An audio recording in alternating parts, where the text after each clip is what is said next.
When we think of violence and evil behavior in society, the first image of the perpetrator that comes to mind is that of a man.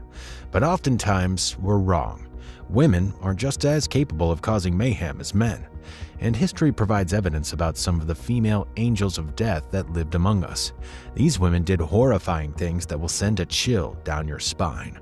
Let's talk about the 15 most dangerous women in history. Brace yourself. Number 15, Amelia Dyer. At number 15 is Amelia Dyer, a baby farmer that murdered at least 200 babies during the Victorian era in the United Kingdom. She was popularly known as the Reading baby farmer.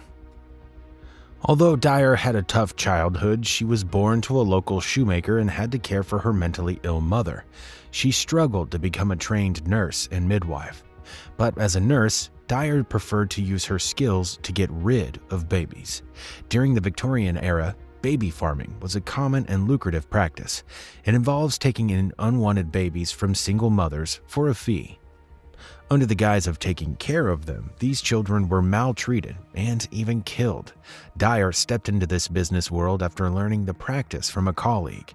Initially, she would let children under her care die from starvation and neglect. Later, she resorted to drugging their babies with Mother's Friend, an opiate-laced syrup, or by strangling them. However, luck ran out of her in 1879 when a doctor revealed the number of babies dying under her cane. Shockingly, she was only sentenced to 6 months of hard labor for neglect. She would soon resume the business upon her release, this time around without physicians' services to issue death certificates. She began disposing of the dead bodies herself in the River Thames. This act led to her eventual downfall. An infant's body was recovered from the river and was traced to Dyer. Several more babies whose necks were wrapped with white tapes were also recovered from the river. She pleaded guilty to just one murder and was sentenced to death by hanging. Amelia Dyer was hanged on June 10, 1896. Number 14, Elizabeth Bathory. At number 14 is Elizabeth Bathory, the most prolific female serial killer as rated by the Guinness World Records.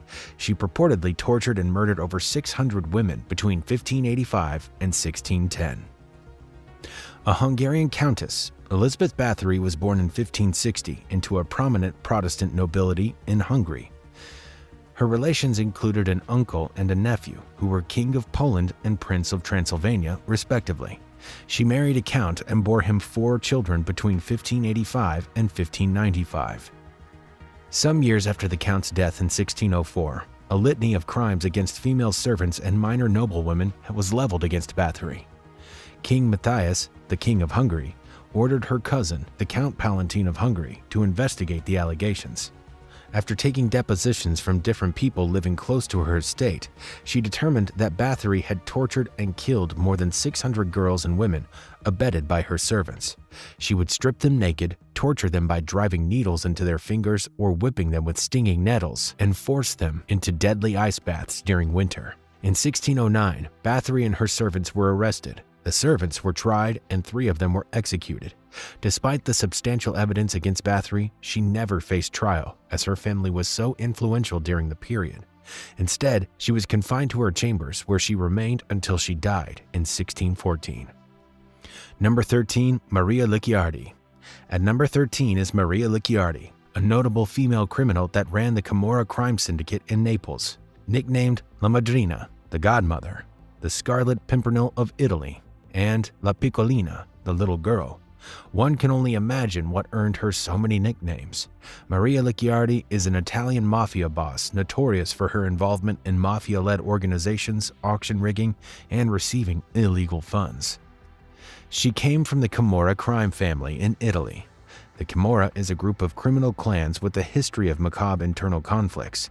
Without her husband and brothers, who were murdered by rival clans, she took charge of the mafia business and operated the syndicate from Naples. She would later sue for peace with the other bosses to end business losses that often trailed past feuds. Suddenly, her clan and other groups got involved in a massive drug scandal that created rifts. This led to the killing of numerous men from her group. In revenge, she ordered her male counterparts to carry out massive killings, including the bombing of a prosecutor's office. These acts placed her on the police list of 30 most wanted criminals in Italy in 1999. Though Licciardi went into hiding and was continuously shielded by a strong network, she was later arrested in 2001 after she was stopped while driving a car near Naples. She was convicted of crimes related to mafia organizations and was later released in 2009. It was alleged that she still commanded the clan while in prison. She was rearrested in 2021 on her way to Spain. Number 12. Melissa Calderon. At number 12 is Melissa Calderon, a suspected Mexican drug trafficker, assassin, and the ex-leader of the Las Venturas Especial de los Daimos, an enforcer group of the Sinaloa cartel. Melissa was born to Jose and Alma Calderon. She officially began her criminal career in 2005. First, starting with the Sinaloa cartel, she became the leader of the Damaso cartel, which was an offshoot of the Sinaloa cartel. Unfortunately, the cartel leader, El Grande, killed her first boyfriend and forcefully removed her from her rank.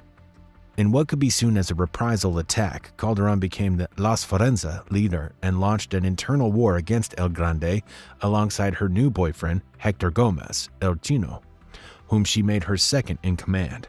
She was alleged to have committed over 150 murders in Mexico over 10 years. These also included multiple violent attacks in the resort area of Baja California.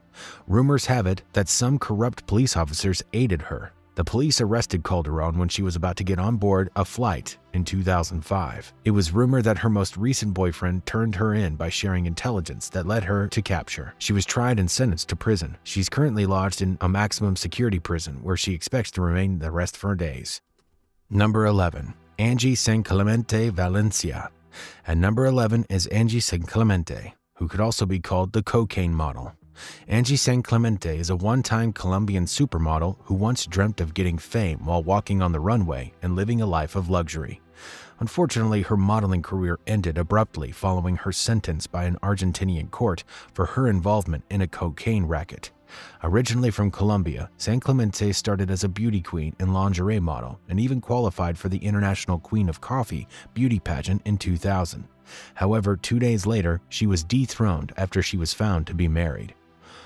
After spending 8 years in Mexico, she moved to Buenos Aires with Nicolas Gualco, her Argentinian boyfriend.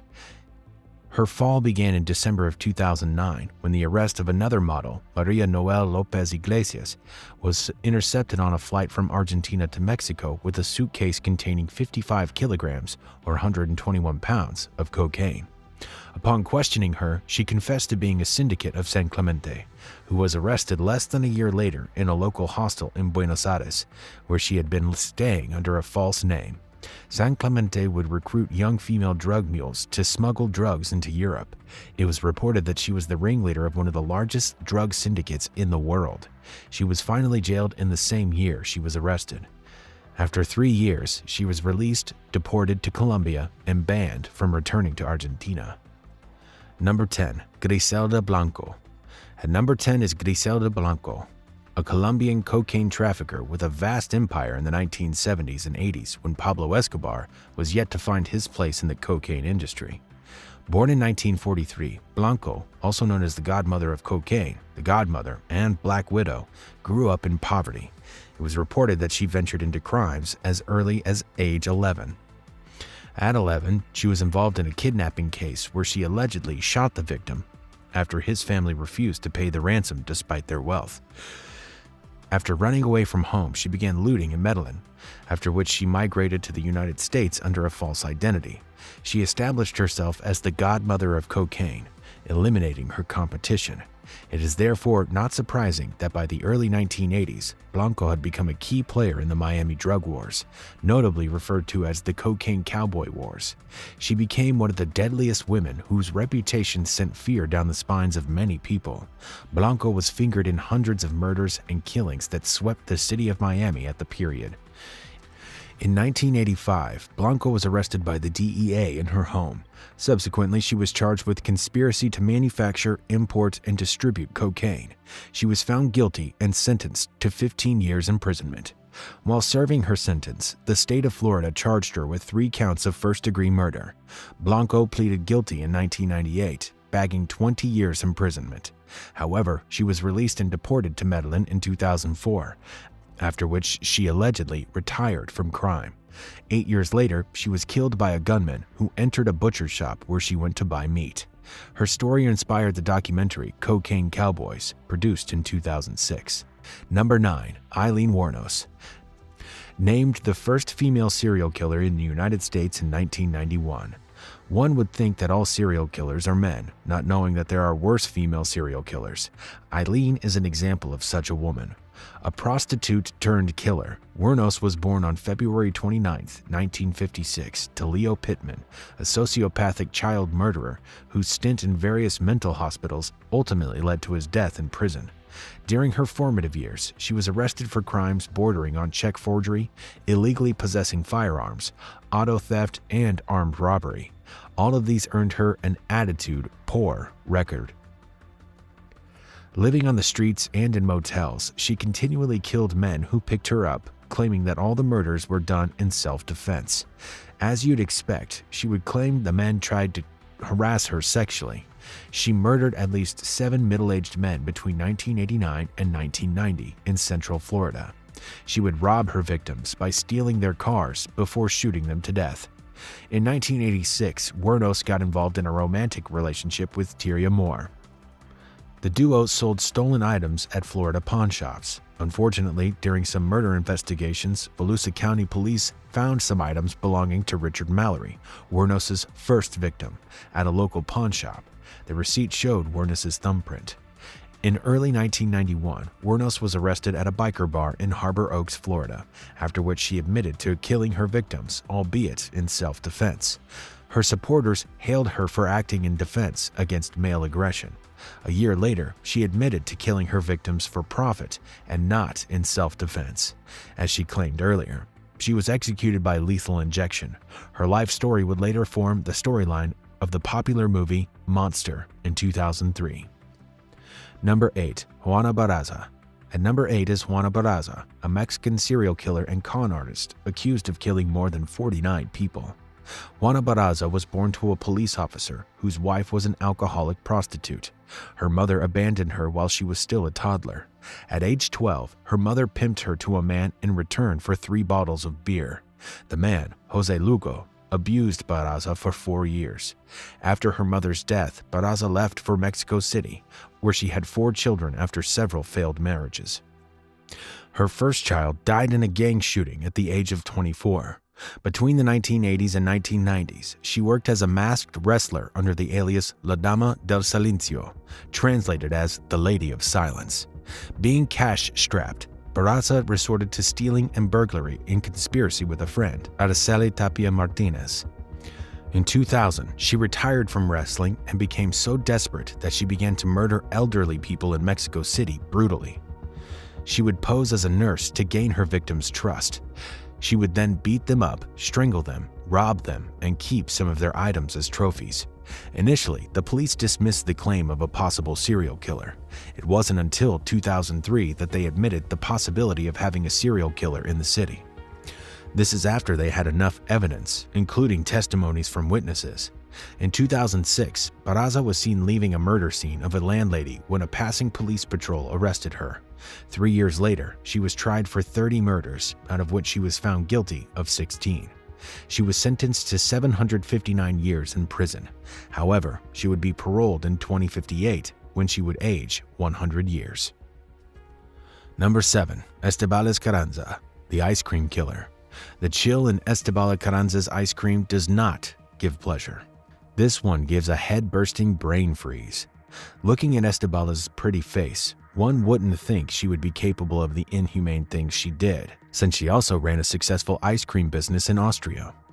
Estebales killed her husband in 2008 and murdered her boyfriend 2 years later in cold blood. Reports have it that after shooting both men with the same gun, she cut them into several pieces with a chainsaw. She didn't stop there. She went ahead and stocked the dismembered bodies in freezers located in her ice cream shop's basement. Some construction workers accidentally discovered her secret in 2011. They alerted the cops immediately after they saw the corpses in Estebales' basement. However, she narrowly escaped the police and fled to Italy. Eventually, she was apprehended at her new street musician boyfriend's house and brought back to Austria for trial. When questioned about her murder cases, she confessed to having killed her ex-husband because he was cruel and lazy and couldn't give her a family. Also, that she killed her boyfriend for threatening to abandon her for another woman.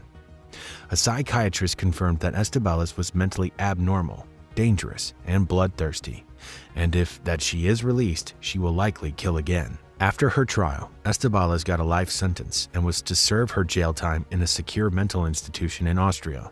However, in 2017, it was reported that she was transferred to an all-male prison in Aston, where she is to serve the rest of her jail term. But is it right to lock up a female in an all-male prison? Let us know what you think in the comments. Number 6. Marie Manning. Marie was born to a peasant family in Lausanne, Switzerland in 1821. She was sent to England by her parent to work as a maid at an early age. However, Marie falls in love with her boss's innkeeper, Frederick Manning, and marries him later. The couple became close friends with a greedy moneylender, Patrick O'Connor, who was famous for charging exorbitant loan rates. One fateful day, or should we say dark day, that was on the 9th day of August 1849, the Manning couple planned a scheme that will go down in history as the Bermondsey Horror. They lured Patrick to their home for a friendly dinner, where they scattered his brain on their dining table with a shotgun at the back of the head. The couple hid Patrick's body below the flagstone in their kitchen. A week later, Marie snuck into Patrick's apartment, carted away some money and railway stocks unknown to her husband, and fled to Edinburgh. Her husband also had similar plans. He went into the deceased man's house and fled to the island of Jersey with some money. An investigation began, and the couple was tracked down and caught at their different hideouts. Both were placed on trial, found guilty, and hung on the 13th day of November 1849. It was gathered that that was the first time a couple would be hung together in English history. Rumors have it that Marie instigated her husband to commit the crime with her, and that she was even the one that pulled the trigger. Cold, right? Wait till you hear about Samantha. Number 5. Samantha Lewthwaite, popularly known as the White Widow. Samantha was like every ordinary goal-driven British girl in her early years, but her life changed when she met Jermaine Lindsay, who she married in 2005. Yes, her entire life changed. Her husband converted her to Islam at 17 and brainwashed her to hold his violent, fanatic beliefs. Research shows that her husband, Jermaine, was responsible for the July 7, 2005 bombings, the worst attacks ever recorded in London. It was reported that over 56 people died, while more than 700 were injured in the series of bombs Jermaine planted in buses and trains. Jermaine was executed after making Samantha a widow. When questioned about her husband's deadly attacks, she feigned ignorance and acted shocked.